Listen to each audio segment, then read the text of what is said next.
up, Ian? Shaz, what's up? I am ready to do this video. I got all my stuff. I got tools galore. Yeah, like you're all suited up. Wait a minute. What are you thinking we're doing today? We're recording a bass tool video. Ian, come on. Sharon, just think for a moment.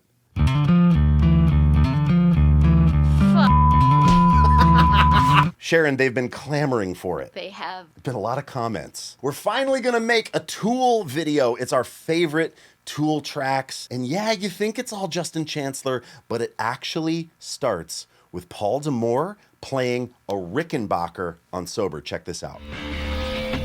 I love his like...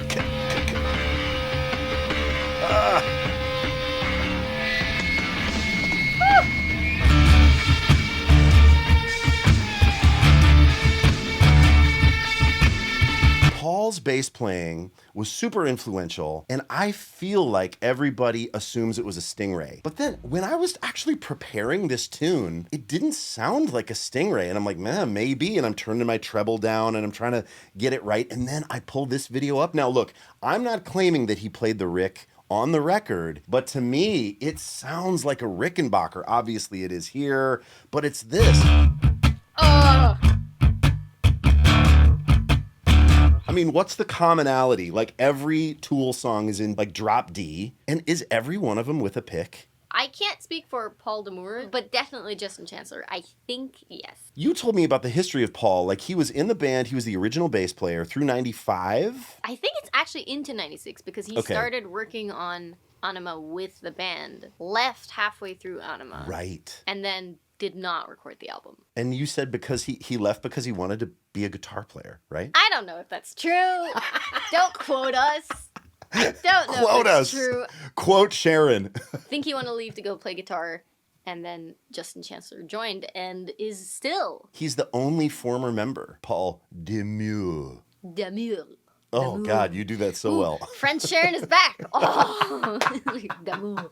What are you doing there? So what I'm doing is I'm holding a pick like sort of like a guitar player.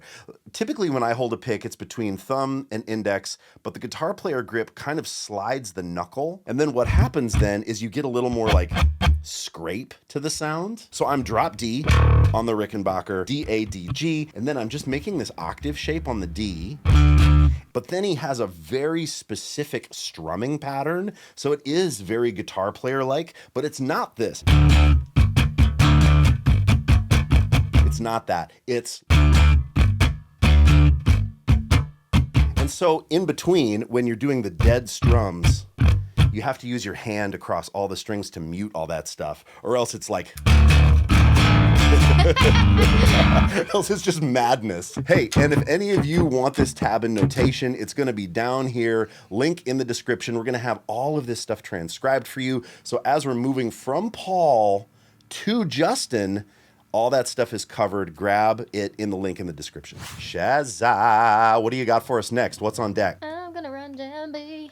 I don't know how to pronounce that. Jambi? Jambi? Jambi. Jambi juice? Did you have Jamba juice growing up in Switzerland? I don't think so. This does not sound familiar. What record is this on? This is off of the greatest Tool album. That's right, I am saying it. It is the album 10,000 Days, and it is badass. God damn. Oh, God. I mean, what?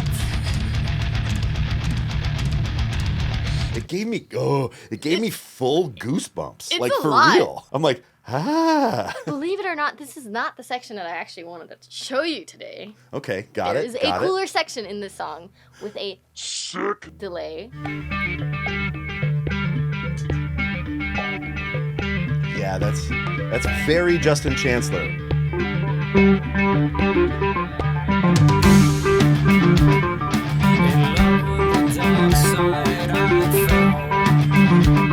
Oh, that's cool. What are you doing for that? It's like almost the guitar part, and then the coolest thing is that it's really hard to tell what he's actually playing and what's the delay. They're almost like equal levels in volume, the delay and the bass part.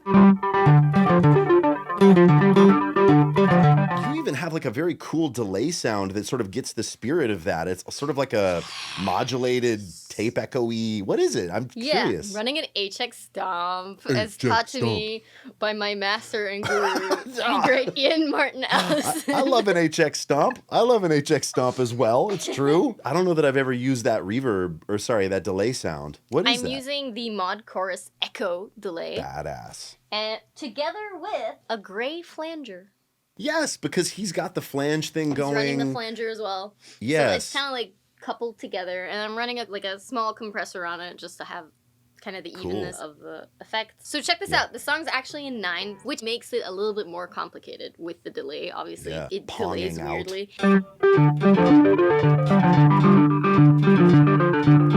That's so cool. And also, guys, remember tab and notation. Below, we have it for you. Grab it. That is not easy. Would you play that actually, though, really quick without the delay? It's actually a lot easier than it sounds because he's playing very little things. Right.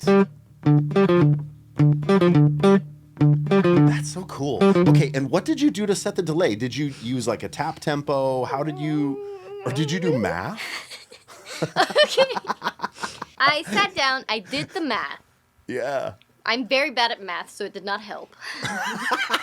And then I literally just painstakingly went from like 400 and something, 350. To try to get it to lock in. Right, yeah. And then I ended up getting a setting that was 398 milliseconds and a feedback of 60%. I always use this app called Audio Calc. I think it's like Audio Calculator.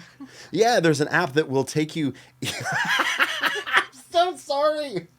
I should have sent it over to you. Yeah. So if your delay doesn't have BPM programming, you can program your delay with milliseconds with Audiophile Calc. Pretty damn nerdy, but it's very useful for figuring out stuff like complicated Justin Chancellor tool baseline time signatures. Check it out. Shaz, it's time for a bass change. Okay, I'm going to change my bass because I've got the bougie bass. Bougie. Yeah, you're going from bougie bass to bougie bass. Oh, come on. My name is Ian Martin Allison, and I own bougie bass.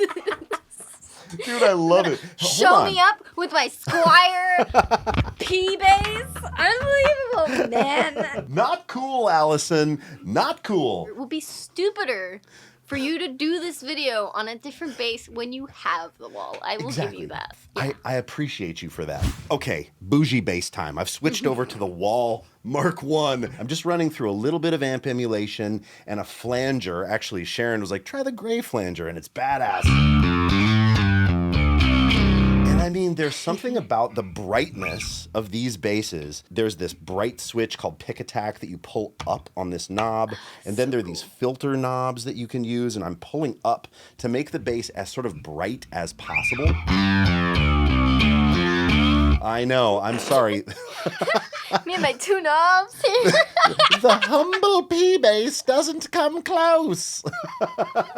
That said, you do not need a Wal to play these lines, but it is really interesting to get an instrument like this. I mean, even just that high end. It's very like distinctly Chancellor. And let's check him out playing 46 and 2. This intro is amazing. I'll show you how to do it.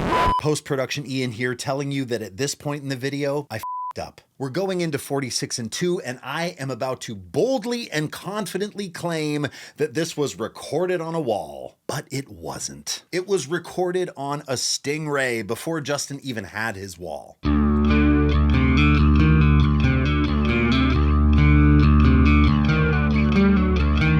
So instead of just completely removing 46 and 2 from the video because we think it's an amazing song and it's educationally sound apart from the bass misinformation, let's all play a fun game of rolling our eyes with Ian whenever I mention the classic Wal sound. I mean, like... It's so good. It's such an iconic sound. The flanger, the bright Wal. It's so thin. Yes. It's like a satin bass sound. Yes, it's not like thick and juicy on the bottom at all. But it's still got low end. It does. But then almost the like chugs of the guitar are sort of taking bass roll in a way. Okay, so check it out. I'm gonna play kind of lightly.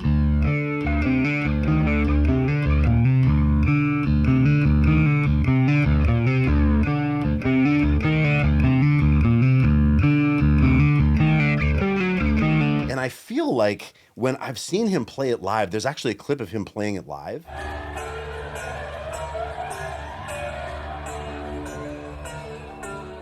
And he's playing it hard. He's playing, more like angled pick. So, you can experiment with your bass and see how bright and how aggressive you want to play it. And all I did there to change between this sound and this sound was literally change the pick grip, right? From that sort of flat pick thing where I'm picking straight against the string to the more guitar grip where I'm using it by the knuckle and I'm like snapping. The volume of his hammer-ons, sometimes they almost sound like stronger than the actual note. And I think you pointed this out. It's because he's got these just giant bear mitts. Yeah, dude's just a beast. These mitts, Insane. Next up, we've got Intention, which is not on 10,000. What album is it on? Yeah, Sharon, what album is it on? Oh, shit, is it on 10,000? Oh, man, it is on 10,000. So all of my songs are from 10,000. Hey, you just love this record.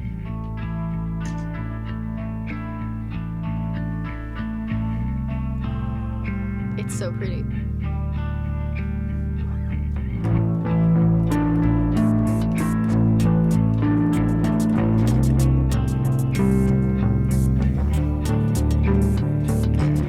.95% harmonics. Yeah. With some low bass notes on our B string. All right. So and this is really bassy. This is so different than 46 and 2. Like this has a ton of bottom end under it. I'm running nothing on this. I got like a compressor and some EQ and that's it. Yeah. Clean bass. And I mean, I'm going as clean as I can. And then pretty far back.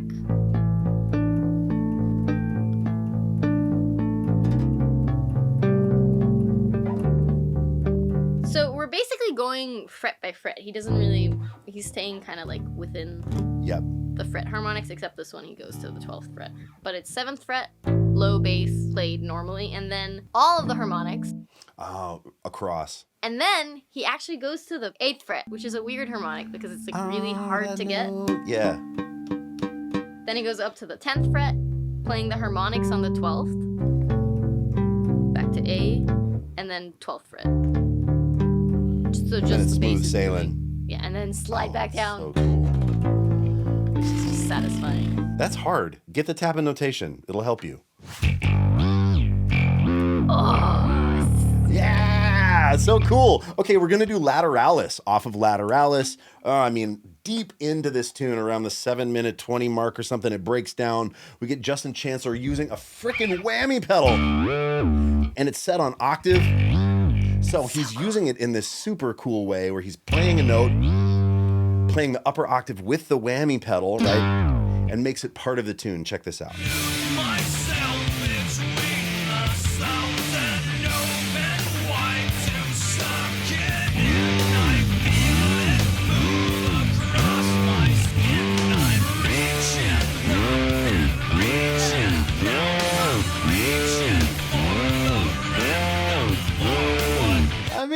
That's a good time, right? It's like a slow motion, like. Yes, yes, it is. And like my sound might have been a little too bright there, but it's so interesting because you have all this control with your foot, how it comes back, right? So he has this cool thing of it's like snapping to the top note really quickly. It's like, but then it's coming back slower, like. And it sounds a little like, not silly, but it's just sort of weird out of context. But you're right, it's just like, wow, wow. In context, it's badass. Throughout this whole thing, I feel like we're discovering that Justin Chancellor is sort of a composer, like a sound designer. I feel like he's really into parts that aren't traditional bass parts that really define the sound of a lot of these tunes. The coolest stuff is all about rule breaking. Yeah. In rock and roll, in music, when rules are broken, typically that's when like the art shines through. Because he is not playing the bass like this. But You know what I mean? don't miss it, though. And it's like, you should, but somehow you don't. It's this wide gap between those two things. Almost like a schism. No, I got one more song before we go there. Fine. What's the next one? We got one more song. Some might say the best song ever written in the history of mankind. What? It is so good. Between the vocals, Yes. like the performance of the vocals is just, so good. And then the intro is just voice and bass. Well, the intro is just voice, which is bold move. Totally and bold it's move. A really weird rhythm on top of it. Took me a hot sec there to get this going. The Pot off of the album 10,000 10,000 days. Who are you to wave your finger? You must have been out your head. I hold deep in muddy waters. You practically raised the dead. Yeah, get it, Shaz. The grave to snow the cradle and burn the evidence down.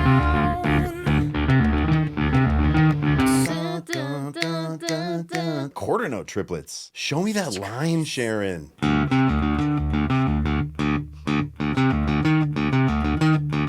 Hammer-ons, pull-offs. You're also getting like a really nice sound. Like if you played that, I wouldn't be like, oh, that's weird. It should be on a wall. That sound is awesome on that bass. So I'm taking it, I'm compensating for not having a wall, and I'm playing it really far back to compensate for that, like, P-bass fatness, and I'm just trying to, like, get it as punchy, plucky, trebly as possible. Yeah, so back by the bridge. Yeah.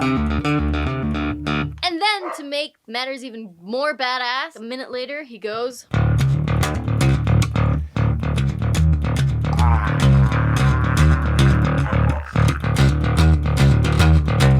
I mean, come on! Cool. Best song ever written. I'm telling you. Debatable. Tab and notation below. Grab it, learn it, see if you agree with Sharon. I'll make sure that in the copy it says best song ever written.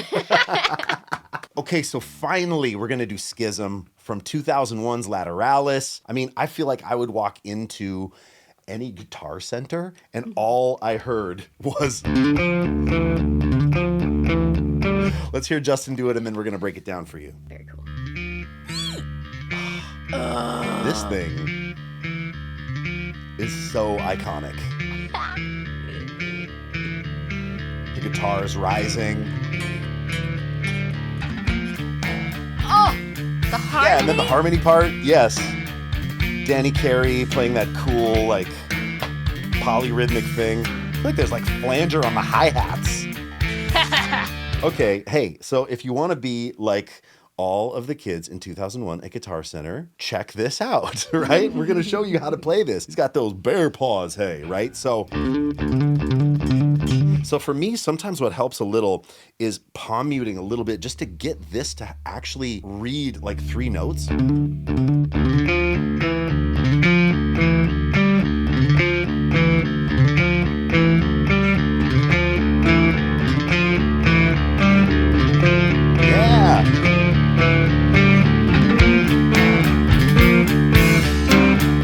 Don't forget to like and subscribe.